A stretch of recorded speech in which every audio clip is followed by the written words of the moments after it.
move Tommy there. So hi, Tommy. Can you still hear us? Yeah. Yes. Hello. Can you hear me? And we can hear you really well too. So yes, welcome Tommy Woods, who is an assistant professor for Pediatrics and Neuroscience at the University of Washington. So he's got up super early for us today to join us at this time in the UK. So yeah, thank you so much for doing that. I really appreciate your time and effort you put into today. So I won't take any more time off you. I'll just hand over to you. Thank you. Hello, everybody. It's a pleasure to be here. Thanks very much for the invite. Like Anna said, I'm an assistant professor of pediatrics and neuroscience at the University of Washington in Seattle. I grew up not too far away from you guys in Bristol. Did my undergraduate and the medical training in the UK. I was a foundation doctor at Guy's and Tommy's in London, then moved to Norway to do a PhD in physiology and neuroscience, and then moved my way over to America. It's not sunny here because it's 6:30 in the morning. Maybe we'll get some sun later. I know that there is some CPD for this, so I'll give you my disclosures. I run a basic neuroscience lab. We study ways to treat the injured brain. And so most of my work is funded by the National Institutes of Health or the Department of Defense, depending on the type of brain injury we're looking at. I do have some paid scientific advisory board positions working with athletes and digital health companies. And then I'm also affiliated with a dementia prevention charity called Food for the Brain over in the UK. And I'm a founding trustee of the British Society of Lifestyle Medicine. I sit on the board of directors. So today we're going to talk about dementia prevention or reducing dementia risk. So we'll quickly go over some cognitive impairment numbers, some epidemiology. Then we'll talk about the evidence that cognitive impairment is preventable. And again, that is largely epidemiological, but I think the evidence is pretty strong at this point. I'll give you my model for thinking about brain health and brain function, and then hopefully give you some actionable insights.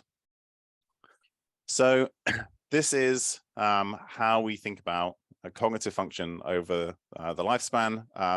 Here you have your cognitive function on the y-axis, your age in years on the x-axis, and the sort of the top line. This is the normal quote unquote aging process where over time cognitive function may decline, but in some individuals there's probably some preclinical phase where they get a subjective cognitive impairment, followed by mild cognitive impairment that you might be able to diagnose with some kind of cognitive testing, and then a decline into dementia. And to give a little bit more information on that, here are lots of different types of cognitive functions, and here's how they change over the lifespan. So things to do with multiple types of memory, executive function, they tend to decrease over your years.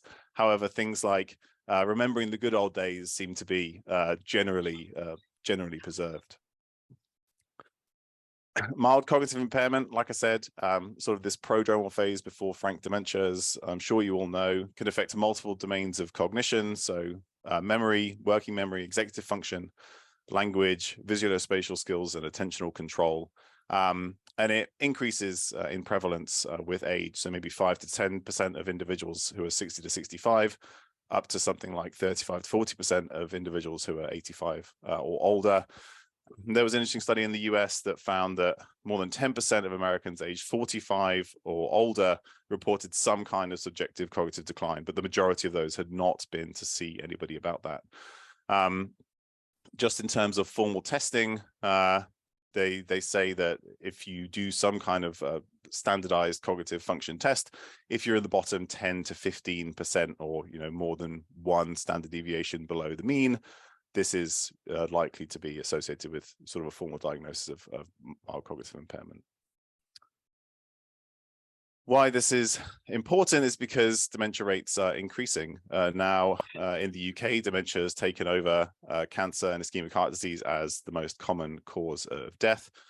This is where we are right now. So about 1 million people are thought to be living with dementia in the UK. That's going to at least double. Well, they projected that will double over the next 30 years. And over here in the US, they're saying that dementia and Alzheimer's disease is probably going to be the disease that bankrupts the healthcare system because of the huge burden it puts on both the individuals, the healthcare system, and of course, their families and carers. So how we normally think about our brain is sort of goes back to that diagram I showed you earlier. So you might have some early life skill development. This is associated with an increase in function. And then after that, maybe we get into our 20s and 30s and there's just this unstoppable decline that it just gets worse and worse and worse over time. And there's really nothing that we can do about this except for make it worse. Like we get stressed, we don't sleep enough, we have a few too many cocktails. And like every time we do that, we kill off brain cells and it just gets worse and worse and worse. However, that's not really true. The brain is adaptable and plastic at pretty much any age. We just have to give it a reason to be. So we may be able to intervene at different time points. So say if we do early life interventions, increasing education early in life is protective against dementia across the entire lifespan. So maybe we provide greater education earlier on. And then even if the rate of decline is the same at any one given age, you still have greater cognitive function. But equally, later in life, we may be able to intervene and slow that decline. And I'll give you evidence for all of those things. This was a quote on the front of the Lancet a couple of years ago where they released a commission report about the preventable aspects of dementia, where they say that it is never too early and never too late in the life course for dementia prevention. And I'll talk about why that's the case. So we can jump straight in and think about some potentially modifiable risk factors for dementia. This is a very nice meta-analysis done by Professor Jian-Tai Yu, who looked at all the different potentially modifiable environmental and lifestyle risk factors associated with the risk of dementia. And you can kind of see this is across the lifespan here on the x-axis, and then anything above the dotted line is associated with increased risk, and anything below the dotted line is associated with decreased risk. And then the further it is away from the dotted line, the greater the effect. So we can start at the bottom here. We already talked a little bit about education, so early schooling, but then cognitive activity late in life is also incredibly protective. Diet, physical exercise, also beneficial. On the other side, we see things like alcohol, head trauma, hypertension, stress, hyperhomocystinemia, we'll talk about that, diabetes, depression. So these are things where we can potentially intervene and see some benefit. This is a recently published study taken from a group of older individuals in Chicago, where they looked at risk factors and then how long they lived before a diagnosis of Alzheimer's disease. And they looked at 5 different risk factors: diet quality, cognitive activities, physical activity, the absence of smoking, and then what they called light to moderate alcohol consumption. And we'll go through each of those. But what you see, so at the top, this is for women, at the bottom, this is for men. And then the purple line at the top is those who have a 0 or 1 healthy lifestyle factor, and the dotted pink line here is those who have 4 or 5 healthy factors. And then over time, you see the proportion with Alzheimer's disease, and essentially at any time from 65 to 100 years where they looked, if you have 4 or 5 healthy lifestyle factors compared to 0 to 1, you essentially have half the risk of Alzheimer's disease. This is another study that looked at 22,000 individuals who submitted online cognitive tests. And they looked at 7 different risk factors: education level, hypertension, hearing loss, substance abuse, head trauma, smoking, depression, and diabetes. And what was nice about this study, I thought was very interesting, is they sort of looked at how, different ages, the different numbers of risk factors may then affect your cognitive performance. So down here, if you compare these circles, E1, they say that those who are 40 to 50 with no risk factors have the same cognitive performance as somebody who's aged 20 to 30 with 3 risk factors. So, if you have few risk factors, or you're able to modify those risk factors, you can have the cognitive performance of somebody who's 20 to 30 years younger. What they also found was that these things compound over time. So the more risk factors you have, And the older you are, the bigger the discrepancy between people by the number of risk factors they have. So the earlier you can intervene, the more things that you can improve, the greater the benefit, and that will actually have a synergistic effect. So what proportion of dementia is preventable? This is a figure from that Lancet Commission report. And you can see, again, multiple places throughout the life course. They look at early life, midlife, later life. And some of these things we've mentioned already: education, hearing loss, traumatic brain injury, hypertension, and then later on things like social isolation. And they said that 40% were potentially modifiable. However, my personal opinion is this is a conservative estimate, mainly because they don't look at how these different things interact, which we will talk about a little bit. And they don't fully integrate the effects of sleep, although they do mention them in the report. They don't include them in here: sleep, diet quality, and nutrient status, and then also late life cognitive activity, which we know that is incredibly protective. So my guess is that probably the majority, more than 50%, is in some way preventable or modifiable. So to get into that, I'll give you my personal model for thinking out the brain, multiple different risk factors we've already talked about and how they interact. And I tend to put things into 3 buckets. So the first is supply of things to the brain. So you need a healthy functioning vascular system to get things to the brain. And then you also need things to be in the blood when it gets there. So nutrients that support brain function. Then the brain needs some kind of stimulus. We know that pretty much any organ or tissue in the body, its function is directly proportional to how much we ask it to do. So think of exercise. You want to get bigger, stronger, fitter. You need to actually do some training, and the brain is the same. So this includes physical activity, cognitive activity, and social activity. And then once we've stimulated the brain and we've provided the necessary nutrients, we need some period of rest and recovery where we can consolidate and allow the brain to be plastic and develop new connections. So here, sleep is critical. Avoiding stress and certain toxic exposures can then also, which can inhibit that process. So I have my 3-legged brain here with my 3 different buckets, and we'll go through each one by one. So we'll start with supply. And you may have heard this old adage that what's good for the heart is good for the brain. And I think this is very relevant here because we know that vascular health is critical for ensuring supply of substrates, nutrients, oxygen, glucose to the brain. And what we have in this figure here is this image of something we call neurovascular coupling, which basically just says that when neurons start firing, what happens is it then activates various factors, prostaglandins, potassium, adenosine, and then the local blood vessels dilate to bring more blood to that area of the brain. So we need a healthy functioning vascular system to respond to that so that we can divert nutrients to where they're needed at any given moment. We also know that vascular disease and vascular disease risk increases cardiovascular risk. So these are data from the Rush Memory and Aging Project, more than 1,500 individuals in their 70s to 80s.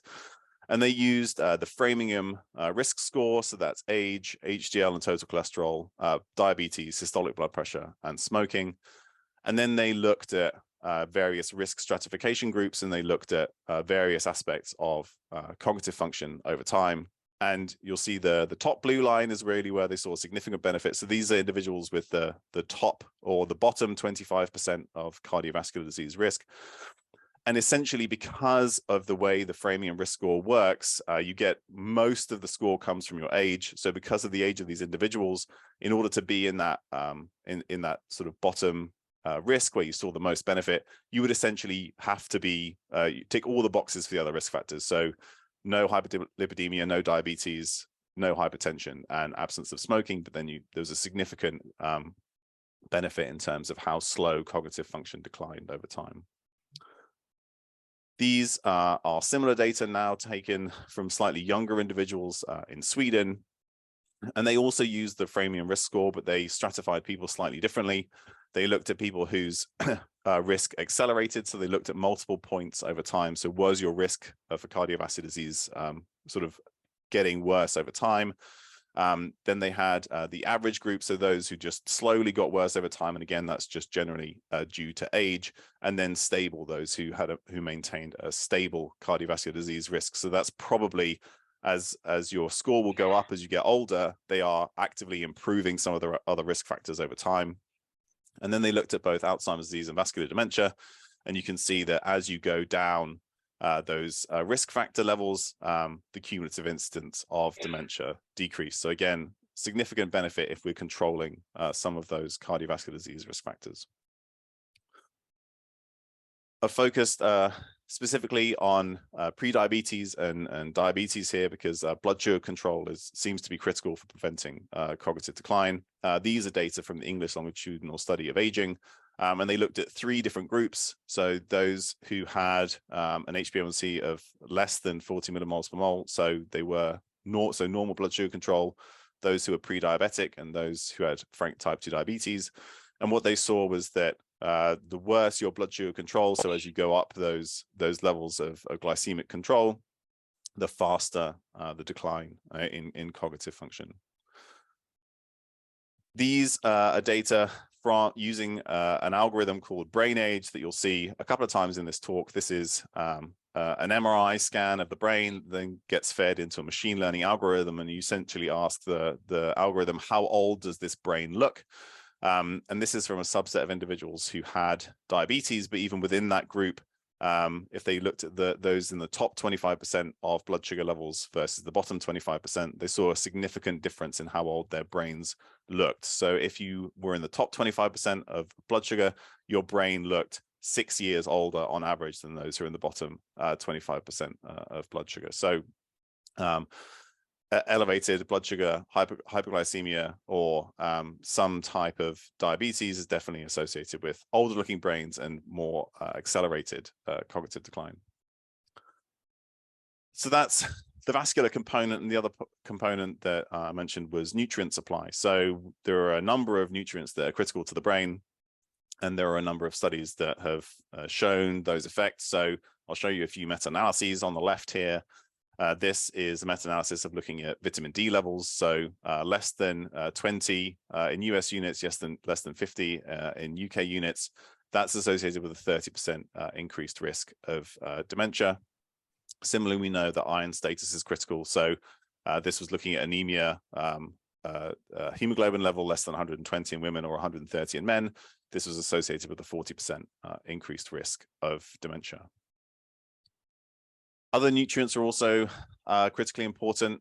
Some of you may have heard of the VitaCog and Optima studies that were run in Oxford. These are randomized controlled trials giving homocysteine lowering B vitamins in those with mild cognitive impairment. So they gave them a B6, B12, and folate.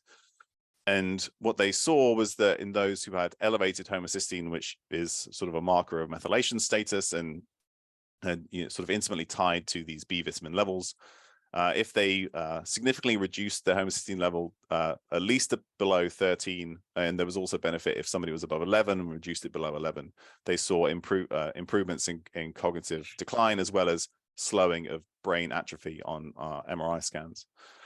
What's interesting, and this sort of comes to the idea that multiple things interact, is that they, in a sub-analysis, they looked at omega-3 status in addition to giving the B vitamins. And what they saw was that the greatest benefit of giving the B vitamins was in those who had good omega-3 status. And this is because, no one nutrient acts individually. We're going to need multiple things in order to get an overall benefit. So then, kind of zooming out, we may think about diet quality rather than just individual nutrients. And some of you may have heard of the MIND diet. This was developed nearly 10 years ago now, again in the Rush Memory and Aging Project. And they looked at individuals' diets and they developed this score. The MIND stands for Mediterranean Diet Intervention for Neurodegenerative Delay. And we can sort of go down through this score and you can see leafy vegetables, berries, olive oil, how much butter you're eating. And, we can certainly debate some of these things. I think I'll show you some evidence that red meat is not necessarily associated with cognitive decline. We'll also talk about whether 1 glass a day is really the best for the brain. But you can look at your score here, and they found that those who had a score of 8.5 or above out of 15, they had a slower decline of cognitive function. So this is some of that data that I mentioned. These are more recent data from the UK Biobank study, nearly 500,000 individuals. And this is nutritional epidemiology. This is not sort of an intervention, so there's no proof here one way or the other, but looking at individuals' diets and seeing their risk of dementia. And they found that for every 25 grams per day that an individual ate of processed red meat, there was a 44% increased risk of dementia. But for every 50 grams per day of unprocessed red meat, so think lamb chops, steak, roast pork, things like that, that was actually associated with a significantly lower risk of dementia. And I think that's because some of the nutrients that we talked about, B12 in particular, is likely to come from meat rather than plant products. So similarly, more generally, processed foods seem to be associated with worse cognitive function. So this is a large study just recently published out of Brazil, where they looked at ultra-processed food consumption and cognitive decline. And their definition of ultra-processed food was formulations of several ingredients with food additives not used in home preparation, such as flavors, colors, sweeteners, emulsifiers, and other substances used to disguise undesirable qualities of the final product, which doesn't make them sound particularly appetizing. But this is making up a significant proportion of our diets nowadays. And it's difficult to see because all the lines kind of overlap. But basically what they found was that the greater the proportion of calories in the diet that came from ultra-processed foods, the more rapid the decline in cognitive function. And that's probably because of some qualities of the foods themselves, as well as the absence of some of the nutrients that we've already talked about. So just a quick checkpoint here for that first bucket. So we talked about vascular health. I think it's critically important to identify and address cardiovascular risk factors, hyperlipidemia, hyperglycemia, hypertension in particular. And then important to think about nutrient status. So I would recommend, I'm fairly diet agnostic for a number of reasons, but a minimally refined nutrient dense diet is probably the best way I could describe what I think most people should be eating if they can. If somebody's at risk, identifying and addressing common deficiencies is also going to be worthwhile. So iron status, vitamin D, homocysteine and B vitamin levels, and then potentially omega-3 status as well. And it's important to remember that this, as well as everything else, it's not a single variable problem. And you will often see studies that say that we gave omega-3s and it didn't improve cognitive function, or we gave B vitamins and it didn't improve cognitive function. However, these things interact. So if you think about long chain omega-3s like DHA, which is critically important for brain function, in order for it to get into a cell membrane in your synapse, which is where you really want it, you need adequate B vitamins because they perform the processes that require methylation in order to attach that fatty acid to a phospholipid head. And then you also need that head group. So things like choline are critically important in the diet. And there's some studies showing that choline is beneficial for cognitive decline. But if you're missing any one of those, you wouldn't get the full process. So just supplementing with one, you can understand why it might not be beneficial, because different people will have different requirements. So next on our list is cognitive stimulus. I'm going to start with physical activity because this is kind of like the bridge from vascular health over to stimulus because it's going to benefit both. This is a meta-analysis where they looked at all kinds of physical activity and asked, like, what's the minimum effective dose where you'll see a clinically significant improvement in cognitive function. And they looked at it in terms of MET, minutes per week, which is essentially this combination of intensity and time. So you can kind of pick the type of exercise that you like to do, and the more intense it is, the less time you need to spend doing it. But this effect here was like 60 minutes of light gardening a day, maybe 30 minutes of brisk walking a day, or 5 minutes of sprinting a day, if you like that kind of thing. So any combination of those is right where we see the most benefit. And in reality, this also aligns very closely with general recommendations that you get 150 minutes per week of moderate to vigorous physical activity. This, essentially the dose is very similar. what's interesting to me is that actually the first time we saw that the adult brain can grow was in an exercise intervention. In humans, we didn't previously think that you could actually regenerate any parts of the brain. Of course, when you regenerate the brain, it's not necessarily that you're building new neurons, but you could be building the structure and function that supports them, and then that's associated with improved function. So this was a study done now more than 10 years ago, where they took individuals and they randomized them to 40 minutes per week of brisk walking, or there was a control group where they did 40 minutes of stretching. And they saw that in the brisk walking group, there, over time, over a year, there was an increase in the size of the hippocampi, which are critically important in long-term memory function, and also tend to atrophy and lose function in the process of Alzheimer's dementia. And they saw that the greater the change, so the greater the change in somebody's cardiovascular fitness, the greater the increase in size of the hippocampus on an MRI scan. And this was associated with a greater increase in the production of something called BDNF, brain-derived neurotrophic factor, which is produced by the muscles, released into the circulation when you exercise. It's one of several myokines that are released by the muscle tissue that then go and affect brain and body health. So direct evidence that exercise can reverse or improve some of these processes in the brain.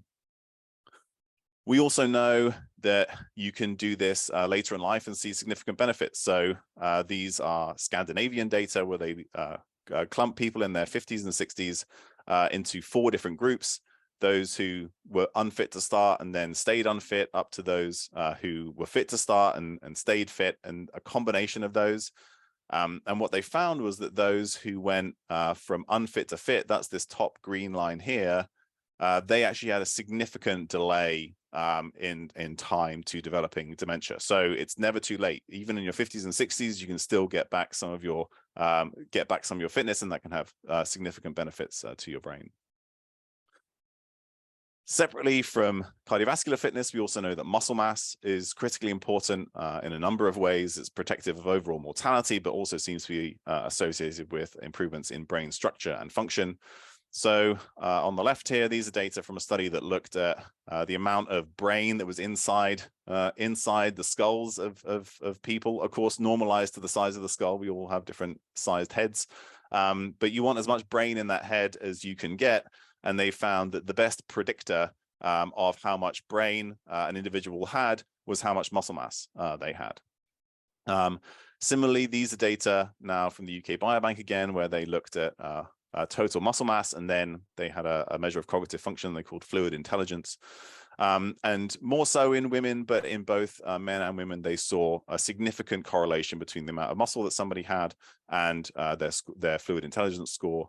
And in both of these studies, they looked at other things like BMI and fat mass and that kind of stuff. And actually, muscle mass was the most important thing. This is something that we can also intervene with later in life. So meta-analyses of resistance training studies have showed lifting weights or some kind of resistance training is associated with improved executive function and connectivity, particularly in the white matter of the brain.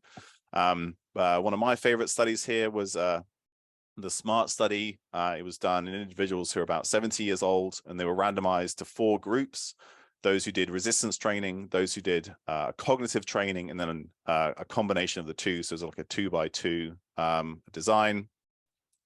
And the resistance training intervention was, again, something very accessible that most people could do. 3 sets of 8 repetitions on 6 exercise machines 2 times a week for 6 months. So this is maybe 60 to 90 minutes total per week. And the resistance training groups had the best improvements in cognitive function, although there were some additional benefits on hippocampal function in those who did the cognitive training. So again, individuals in their 70s, never lifted weights before, doing some exercise in the gym, and we're seeing significant benefits in terms of cognitive function. This diagram here, this is from some of my own analyses, and I'll go through it bit by bit because it's slightly complicated. But what I wanted to do was try and understand what are the relative contributions of these different things that we've talked about: muscle mass, muscle strength, physical activity, and then also adjusting for some of these other risk factors that we know are important.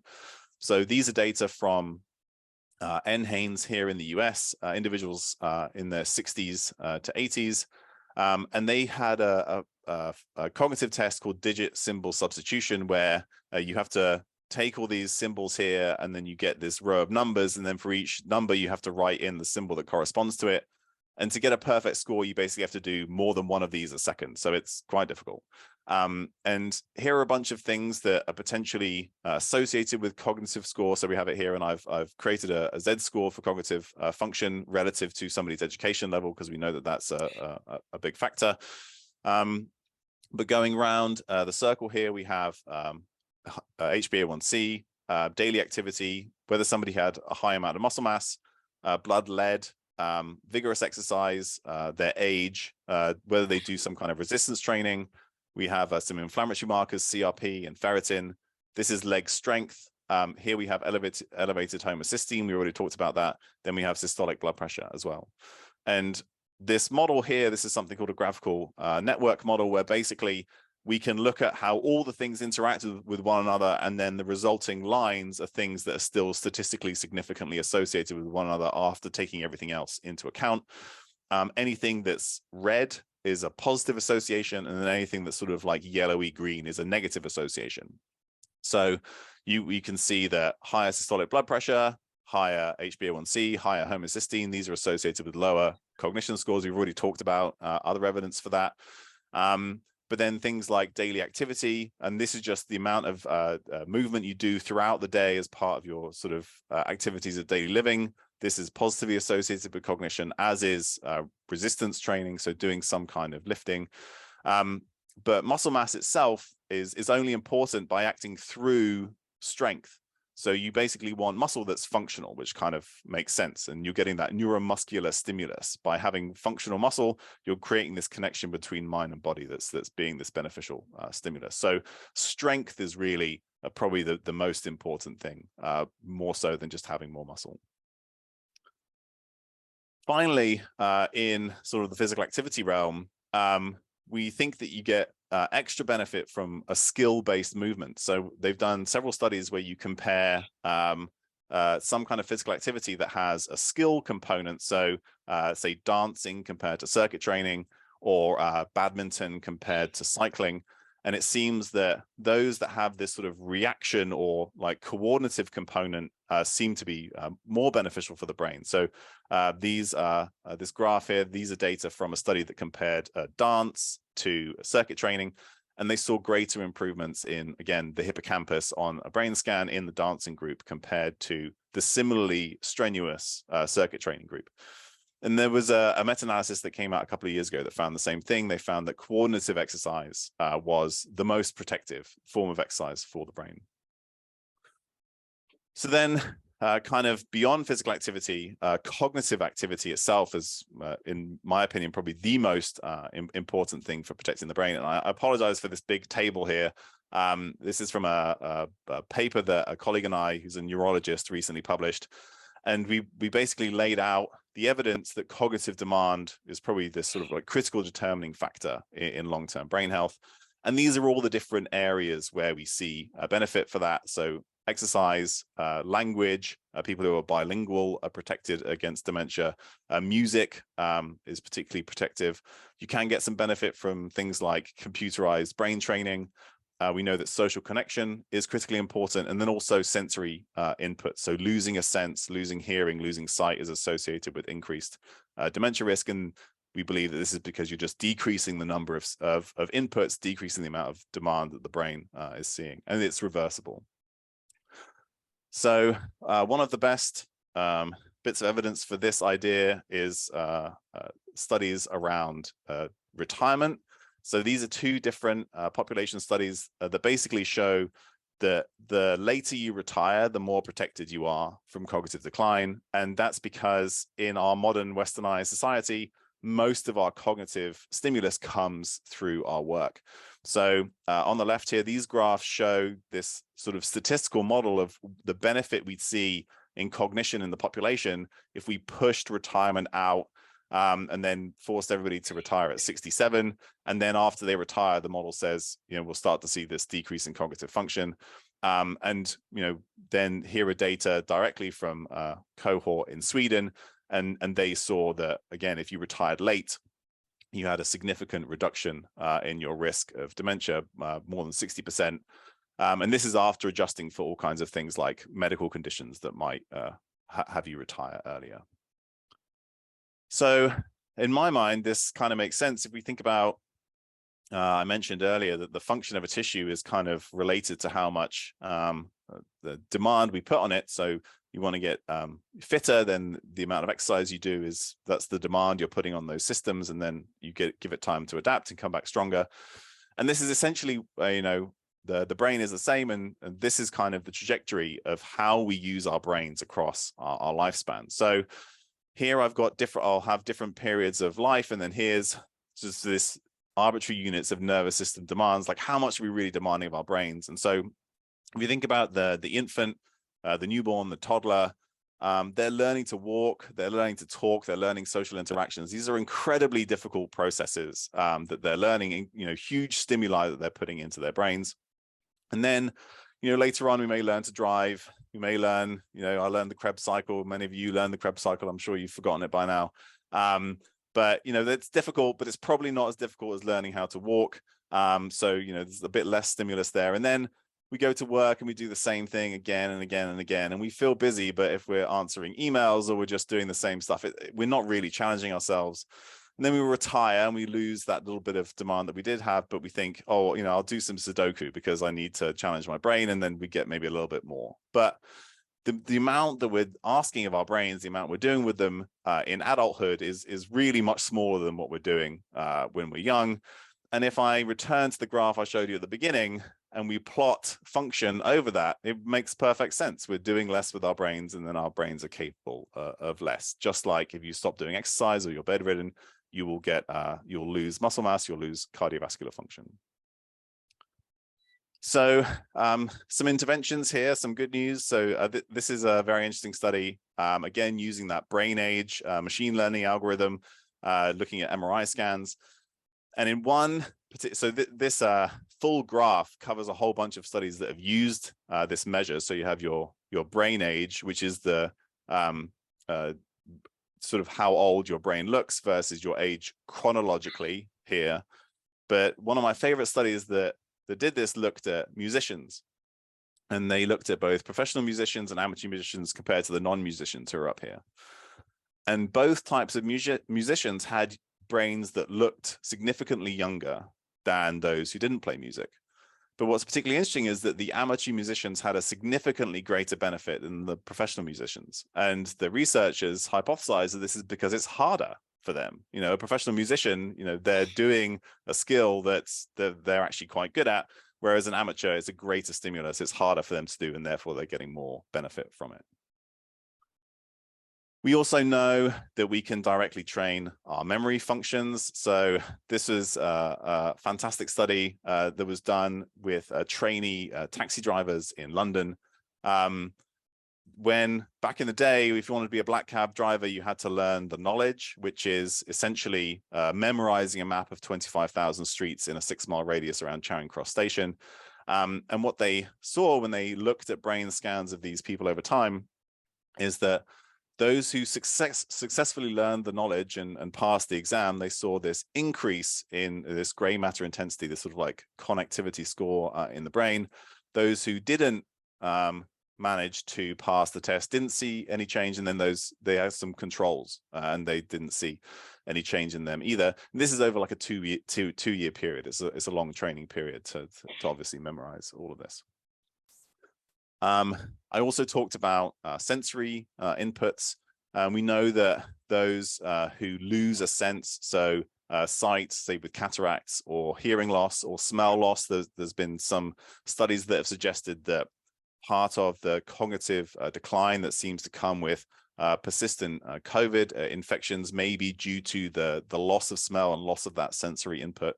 But here's an example looking at cataract surgery.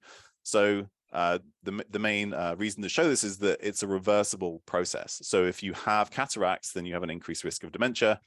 But if you have cataract surgery and you adjust for a bunch of confounders, you see a decreased hazard of dementia in those who've had cataract surgery compared to those who didn't have surgery. And I included, they have this education level here, because we talked about how protective education is, but the magnitude of effect is very similar as to getting an additional 4 years of education, just to making sure that you have proper sight if you're able to reverse that. Then the final sort of aspect of stimulus that's really important is social stimulus and social support. These are two big forest plots from the same meta-analysis that looked at good social engagement as well as poor social engagement. So good social engagement is people who are married or have an extensive social network, strong social support, and say they have high social satisfaction. That's associated with a significantly decreased risk of dementia, whereas those who are living alone, have a limited social network, or feel they're poorly socially supported, they have a significantly increased risk of dementia. So to kind of tie all these ideas together, I said that I thought that cognitive stimulus was potentially the most important thing in terms of brain function. I liken it to exercise. As I've already said, if you want your brain to really function, then you need to ask it to function, and then you're going to have to support those processes. So here we have this idea of cognitive demand. Here are all these beneficial things that we talked about that you can do. Here are some things that potentially have the opposite effect. So music, language, social interaction are beneficial. Retirement, sensory loss, social isolation have a negative effect. And then what happens is you demand something of the brain, you stimulate this thing called demand function coupling, which basically upregulates all these processes of function in the brain, as well as processes of recovery and repair. And then to allow that to happen, you need some support for that process, so sleep in particular. So this is a part of a figure that's taken out of this paper that we published last year. So now to just kind of take a breather there after that second bucket, physical activity, which we can maybe put into 3 different types. Aerobic, so that's going to improve vascular function, those myokines and trophic supporters trophic factors getting released, like we talked about. Strength training, that seems to have this like direct neuromuscular stimulus, as well as releasing some of those trophic factors. But we also know that muscle is an incredibly important factor in glucose regulation, and we talked about why glucose regulation is an important risk factor for cognitive decline. And then coordinative movement seems to be particularly beneficial. Then if we think more broadly about cognitive demand, learning new skills seems to be really beneficial. And this requires us to sort of not do what we really hate to do, which is be bad at things. So we need to challenge ourselves, we need to fail, we need to improve over time. And there are multiple different ways that we can do that through music, language, movement, brain training. And bonus, if it has a social component, that seems to be particularly protective. So the last thing that we need is some kind of recovery. So if you are active, then you need some recovery here. These are my dogs who have been playing with their toys, and then they've done all that stimulating, and now they need to rest. And you'll probably recognize the same thing in infants. They stimulate themselves, they're challenging themselves, they're always trying out new things and failing. And then when they've done enough of that, they make sure they get plenty of sleep. And this is sort of like the critical final factor in terms of brain function. So we know that sleep clears out the brain. So one important factor of sleep is you're clearing out metabolic waste that sort of accumulates during the day. So on the left-hand side here, these are data from mice, where you look at the amount of a tracer that can go through the CSF throughout the brain that's going to sort of like wash out things like adenosine and amyloid that accumulates during the day. And you see the orange is the amount that can penetrate through when the mouse is awake, versus the green is when the mouse is asleep. And so you see this significant increase in the amount of sort of fluid that can be moved through the brain that's essentially washing it out, for want of a better word. On the right-hand side here, these are data from humans now, where they look at the how sleep restricted somebody was, and you see that the more somebody sleeps, the more they're able to clear out this marker of metabolic waste in the brain. We also know that sleep deprivation acutely affects cognitive function. You know, the next day you have decreased executive function and particularly decreased empathy. So these are data from a study that looked at somebody's ability to mimic and understand the emotion on somebody else's face that they saw on a screen. And if somebody was sleep deprived, then they were more likely to interpret somebody else's facial movements as negative, even if that wasn't the case. These are data from students, medical students over here in the US, and they looked at sleep and sleep timing and academic performance. And so on the bottom, on the x-axis, on the left-hand side here, we have sleep regularity index. So this is how whether people were going to sleep at the same time every night. So the higher, the more regular their sleep time was. And then on the right-hand side here, we have dim light melatonin onset. So this is like where their circadian rhythm lies relative to the clock time. You know, when does their melatonin start to go up based on how they've trained their circadian rhythm? And then they have their academic scores on the y-axis here. And basically what they found was that those who have more regular sleeping patterns and earlier bedtimes, they had improved academic performance. Finally, to just sort of like think about sleep and overall dementia risk, on the left-hand side here, we have a forest plot looking at sleep quantity at the top here and sleep quality at the bottom. And poor sleep quality and poor sleep quantity are both associated with increased risk of dementia. Everybody uses a different way to measure this. Like sometimes they're looking at those sleeping less than 5 hours a night, less than 6.5 hours a night, less than 7 hours a night. So, you know, everybody needs a different amount of sleep. There's no sort of one prescription you can give. If you're waking up the next day and you're feeling refreshed, like regardless of how much sleep you got, you probably got enough for you. But these are data from the Whitehall 2 study that sort of this overall risk of sleep duration and hazard for dementia.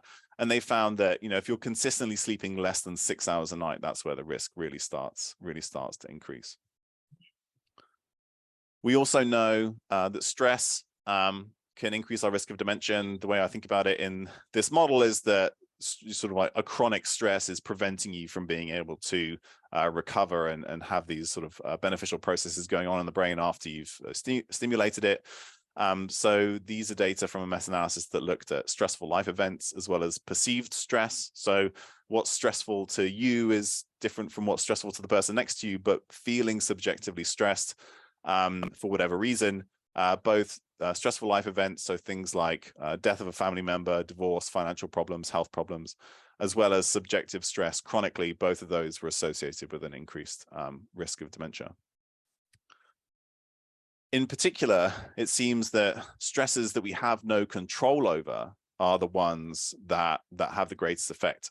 So these are data looking at people based on their job stress. So that's probably the type of stress that's maybe easiest to measure and study. And they looked at the type of stress that you have. So it was sort of whether you had low demands or high demands, and whether you had low control or high control. And so if the demand was high, but you had a lot of control over it, then that wasn't associated with increased risk. But if it was very stressful, but you didn't have much control over that, you know, somebody else is demanding things of you and you can't change that, that seemed to be associated with an increased risk. Finally, in this section, we sort of talked about stress itself, but potentially ways to mitigate stress. Meditation and mindfulness, you know, are maybe a bit of both. There may be a bit of cognitive stimulus, but then also a bit of an opportunity for recovery. So there are data from 3 studies here. On the top left, this is again looking at that brain age algorithm, controls compared to meditators, and then here they have their chronological age along the x-axis and brain age on the y-axis. And in controls, basically your brain age looks like your chronological age, but in meditators, particularly as they got older, they seem to have a greater benefit in terms of brain age. So the older meditators had younger looking brains. And this second study actually found something very similar. So they looked at thickness of different areas of the cortex. So these are data looking at Brodmann's area 9 and 10 here in the prefrontal cortex. And Controls are those who are in red here, and the meditators are in blue. So it's kind of flipped the other way, but basically it shows that older meditators have this benefit over controls, so maybe more benefit later in life. Here are data from a direct intervention, so not just like selecting people who meditate versus those who don't. Like, what happens if we give people an intervention? So this was an 8-week mindfulness-based intervention. They did probably about 50 hours total over 8 weeks. This was yoga. They had a body scan paradigm, as well as a sitting meditation, and they could kind of pick and choose which they preferred. And they found at the end that there was this significantly increased gray matter intensity in the hippocampus. So they actually found it in multiple brain regions, but the hippocampus we're focusing on again because that's, you know, intimately connected to memory and dementia. So some evidence that you can directly intervene. So then other things that may inhibit this recovery process, as we sort of wrap things up, we've already briefly mentioned smoking right at the beginning. Here's a meta-analysis that looked at smoking and dementia risk, and they found a 40% increased risk of dementia in current smokers. And they also found this dose response. So essentially, the more you smoke every day, the greater the risk of dementia. And again, this could be acting at multiple levels. So it's affecting vascular health, but then it can also, you know, you're directly putting toxins into the system that may affect function and recovery. Alcohol is another one that everybody will always ask about.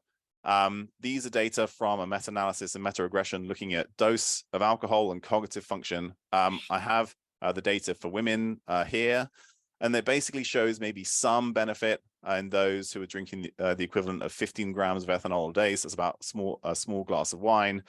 But then once you get to sort of a third of a bottle or more, that benefit, potential benefit, is lost.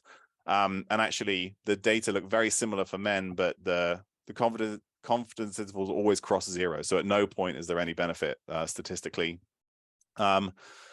Looking at it slightly differently, these are more recent data, again, from the UK Biobank, and they looked at gray matter and white matter volumes on MRI scans, nearly 40,000 scans. And they didn't have quite as good news, depending on how you look at this. They found that those who had 0 units per night on average, or 0 to 1 units on average, had thicker and bigger brains compared to people who drank more than that. And there was a sort of a dose response. So the more units, so this is the 4+ group down here, they had the smallest brains, or there was a smaller effect after adjusting for a whole bunch of other things. So 1 glass of wine a night is probably above that level, you know, so an occasional drink effect, that's what we see in this group here. But more, you know, drinking every day is probably not going to be good for the brain. So as we kind of put all of this together, this is a figure that came from an editorial that we published in the Lifestyle Medicine Journal a couple of months ago. And this is sort of like how all those things interact. So we put sort of cognitive demand at the top. You know, you want to get bigger and stronger. You want to get a healthier brain. You need to stimulate it.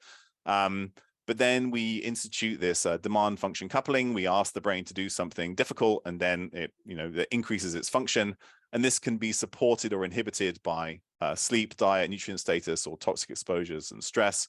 This then increases function, and this overall picture then prevents cognitive decline.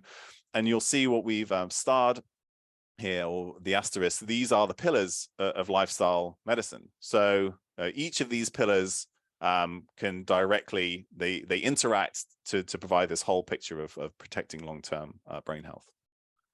And we know that these factors interact. There are actually several studies that support this idea, but this is one that was recently published here from the University of Washington, where they looked at particulate air pollution exposure. We know that particulate air pollution, particularly this 2.5 micron and smaller particles that are in the atmosphere coming from, you know, car exhausts, these are a risk factor for dementia. But what they looked at was those who had low exposure and high exposure to pollution, and those who had low levels of these B vitamins we talked about earlier that are associated with higher homocysteine, whether you're in the bottom 50% or top 50% for folate, B12, and B6.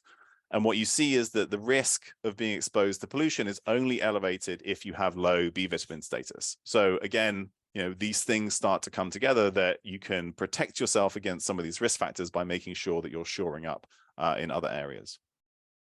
So you have all these different levers that we've talked about. We've talked about, probably a dozen plus risk factors. And so what's going to be particularly important is, it's potentially overwhelming, all these things that we can do. However, we know that if you can sort of identify one thing that's maybe particularly of a risk factor for you, so nutrient status, if we talked about you have a high pollution exposure, maybe that's a lever you should pull. We also know that there's some synergy across these levers. So rather than like pulling really hard on a dietary one or really hard on a physical activity one, we may be able to make small changes in multiple areas and they get this sort of synergistic benefit. So I'll just kind of, again, summarize all these things that we've talked about. We talked about vascular health and physical activity. I think we can identify sort of traditional cardiovascular risk factors, hypertension, hyperlipidemia. There are some other things that you might look at, like a triglyceride to HDL ratio, keeping that below something like 0.88 is thought to be associated with lower cardiovascular disease risk, improving blood sugar control. Then nutrient status is really important. A minimally refined, nutrient-dense diet probably covers it for everybody, and you don't need to think about it more than that. But if you're, at high risk or eating a diet that's low in some of those critical nutrients, then testing iron status, testing vitamin D, testing homocysteine, and supplementing if needed, I think that should always be an option. Then stress and sleep. So we know that stress and trauma increase dementia risk. This may not always be preventable, but if we can, handle or change the stresses that we can't otherwise control, if we can eliminate those, or or improve our resiliency to stress through some of those things like meditation and mindfulness. Of course, seeking professional help if needed is critically important. And then sleep. Somebody was talking about sleep right before we started. The critical to pretty much all aspects of health. And when we're thinking about the brain, particularly those sleeping less than 6 hours a night are at increased risk. And there are a whole bunch of things that we can do to improve that. But of course, sometimes extra help is needed, and things like CBT for insomnia, CBTI, can have significant benefits. And there are even apps that can help you do that. Physical activity, all kinds of physical activity, decrease dementia risk. And, here are some good targets, kind of things we talked about earlier. So like 30 minutes of brisk walking per day. Brisk walking has a formal definition, which is 100 steps per minute. So you can time that. Resistance training a couple of times a week. And then, extra bonus if you get some coordinative movement. It could be yoga, dancing, skateboarding, anything that requires you to react. So ball sports, team sports, those also seem to have the same benefit. And then cognitive activity. And we've talked briefly about how, over the life course, the way that we use our brains is almost sort of creating this environment that our brains function less because we're asking less of them. We do all our scripted learning in childhood. We do all the demanding things early, and then we just go to work and do the same thing every day. We also compensate for deficits as we age. We get better at working around decreases in function. And over time, this then, precipitates some of the decline in cognitive function. So the way to combat that is to learn new skills and accept that you're going to be bad at something and enjoy that and fail and slowly get better over time. And there are multiple different ways that we can do that. Seems to be an additional benefit if there's a social component, and something that there's going to be a process of sort of joy in addition to this skill and learning and development. So to kind of summarize the entire thing, I think the majority of age-related dementia cases may be preventable, or at least can be slowed. We can slow the decline in cognitive function with time. It's never too late to improve your cognitive function. Multiple studies of people in their 60s, 70s, 80s seeing improvements by changing lifestyle or other factors. Dementia prevention really is grounded in the lifestyle medicine pillars, and we can I think that if we have small changes in multiple areas, we can have outsized effects. And if you're going to take away anything from this entire talk and one piece of advice, go and learn a new skill with a friend, and you've ticked several boxes. Maybe have a nutritious meal afterwards, and you'll really support all of it. So I think that's everything. Thank you so much for your attention and time. I've used up my entire hour, but if there is time for questions, I'll gladly take any.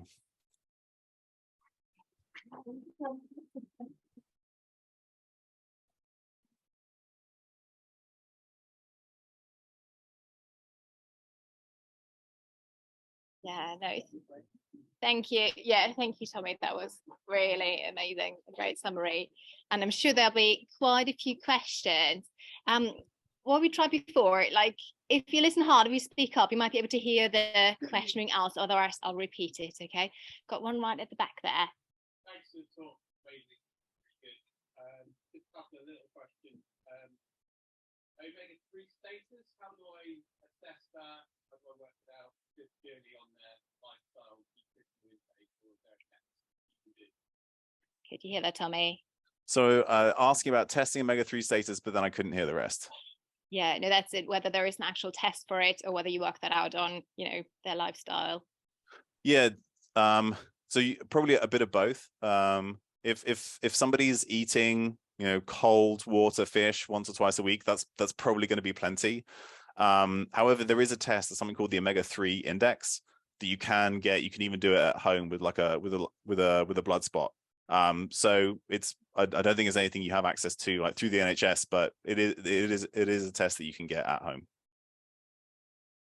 Just one other thing. You mentioned, well, you didn't actually mention it in one of your slides there and being about TNF alpha, and I wasn't sure what that meant in terms of risk of dementia. Can you repeat that one? Yes, of course. Sorry, shall I repeat here? I think I got the question. I'll try.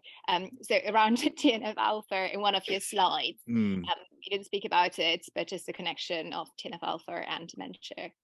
Yeah, sorry, that's a great question.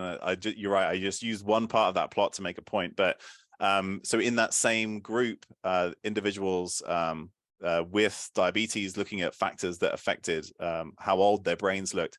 TNF alpha is obviously a classic pro-inflammatory cytokine, and so this is some measure of increased inflammation, and we know that, you know, all those things. So if we look at those buckets, chronic inflammation seems to be associated with more rapid cognitive decline, probably because it's preventing recovery. So elevated CRP, TNF alpha may be more sensitive for some things, but so any chronic inflammatory condition seems to be associated with increased risk of both depression and cognitive decline, and those two, of course, come together. So that was essentially used as a general marker of some kind of systemic inflammation. And you know that, you know, if you have ways to assess that, or, you know, people who are at greater risk because they have some kind of chronic inflammatory condition, you know, that's another important factor to intervene if you can. Awesome. Another question at the front. Vicky, do you want to go first? Thank you very much for a brilliant talk. I'm an old age psychiatrist, and we do memory clinics. Should we be testing for homocysteine at those clinics? Because we're not currently. Yes. Thank you. That's easy. I think homocysteine is one of the things that we have, you know, really good high quality randomized controlled trial evidence to say that if you have a homocysteine at least above 13, maybe above 11, you can intervene with a very cheap B vitamin supplement. You can decrease homocysteine, and that slows cognitive decline and slows brain atrophy. So if you can test and you can intervene, I would. Got another follow-up by Beth here, just at the front. Yeah, thank you. Thanks for an absolutely brilliant talk. I wondered if you had any information or research on the effects of vaping on the brain, specifically in non-smokers and in the adolescent development brain. So there's certainly less on vaping than there is on smoking, but I have a colleague who does a lot of work in this arena, and she is very concerned about vaping, particularly because people think it's going to be safer. So, you know, in the arena that we work, it's often pregnant mothers think that vaping is going to be better than smoking tobacco products, and the nicotine itself is probably less of the thing that we're concerned about, and it's more the carriers and the solvents that are in the vaping products that seem to have the most you know, the greatest negative effects, and that is linked to both worst cognitive health or brain health, at least when we've been able to study it, as well as, you know, affecting the lungs. So I'm not sure it's the lesser of two evils. They probably come with their own risk factors, but, you know, we're still right at the beginning of understanding that, but certainly not a free ride as far as we know. good question there by Darren. The other side. How about gut health, particularly, for instance, like Dr. David Palmenter, the brain maker? He has a strong emphasis on a healthy gut and the enteric system from the gut to the brain, the inflammatory response. How far should we go down that rabbit hole of gut health and neurodegeneration, for instance, and diets?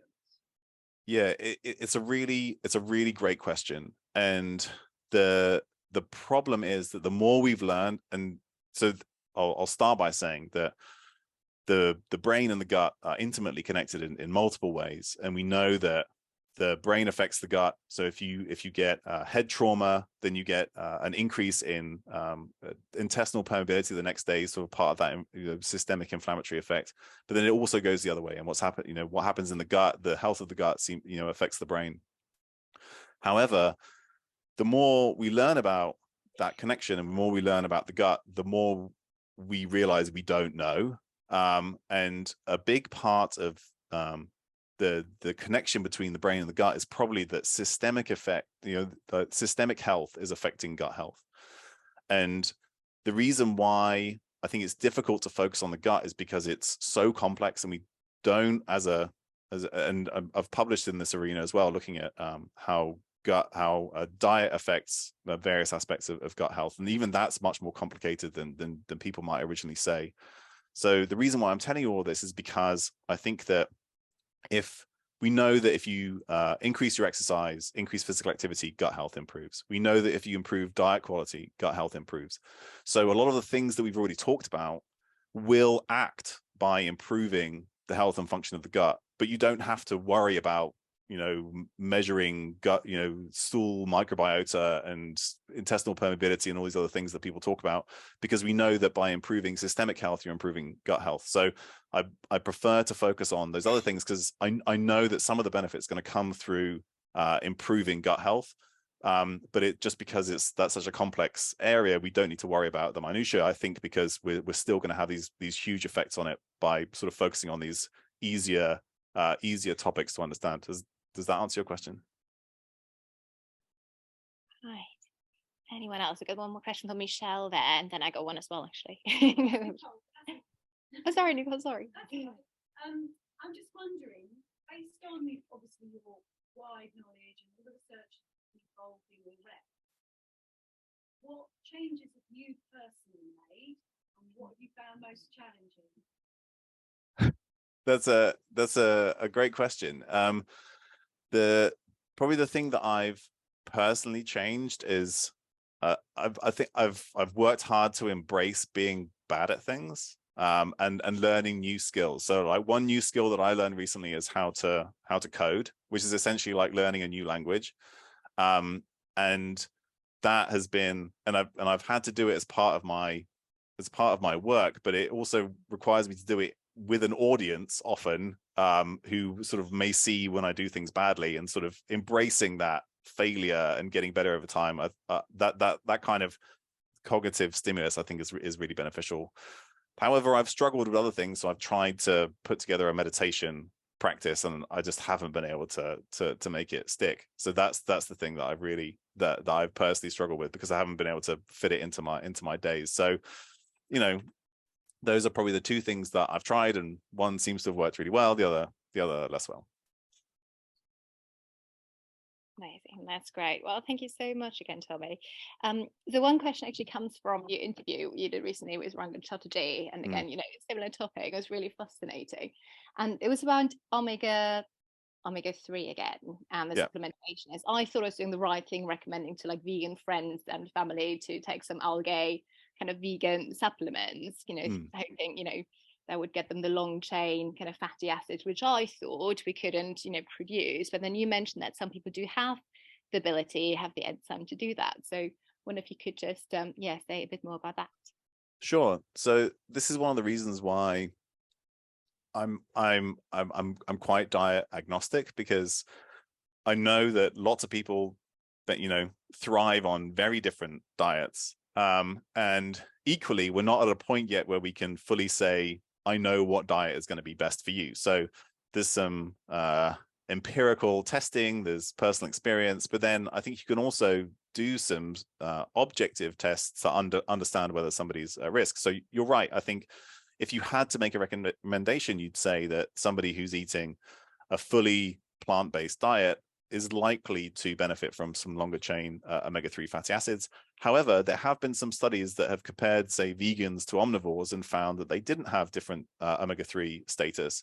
And I think the current hypothesis is that some people genetically are better at elongating shorter chain omega-3s like ALA that you can get from plants and nuts and seeds, that making your own EPA and DHA. And it may be that people who thrive on that kind of diet are the people who are genetically able to convert those shorter chain omega-3s into longer chain omega-3s. However, if you are able to, I think testing is your best way to figure that out. Yeah. How long would you have to wait, out of interest, like after taking a supplement, to see if you can actually do without the supplement? So like a half-time for omega-3. Wait, can you ask that again?